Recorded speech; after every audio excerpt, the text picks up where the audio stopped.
শিখো, নাইবা তুমি কোন তালিম তেলাওয়াত শিখো আর মুস্তামিল নাইবা কোরআন তেলাওয়াত শুনো আর মুহিব্বান নাইবা কোরআন তেলাওয়াত করা মানুষকে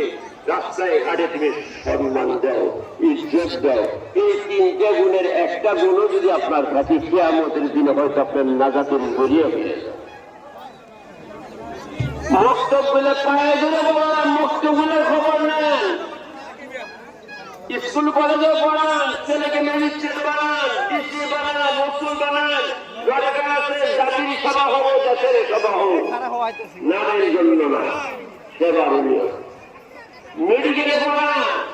মেয়েদের পড়ান। একটা মেয়েকে যদি গাইনো বিভাগের একটা পড়াতে পারেন, গাইনো বুঝতে দিলে অনেকে বুঝতে লেগে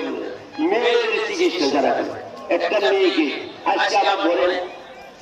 একটা কথা মনে করে, আজকে আমার দিদি আমি খুব পর্দা করি, হাজির পর্দা করি, আমার ছেলের বিয়ে যে আমার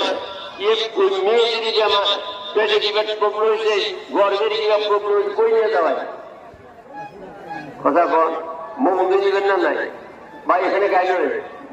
ডাক্তারের বলি তাদের বা মুর্শিদ আলী নাইবা শর্মা নাইবা দাস নাইবা বৈশ্য আছে না নাই? আচ্ছা আপনার ছেলের বোঝা উনি দেখবো নাই, দেখবো নাই, পেটে হাত দেবো নাই, কোন হাত দেবো নাই, বুকে হাত দেবো না, নিষেধ করতে পারবে, বেমার ধরা লাগবো, গানও ধরলো, চোখও ধরলো, তাতে কি ইজ্জত বাড়লো না কমলো? আজ যদি আমার সুলতান একটা মেয়ে যদি ডাক্তার হতো, আমার আমার আমার ছেলের ইজ্জত বাঁচত না নাই,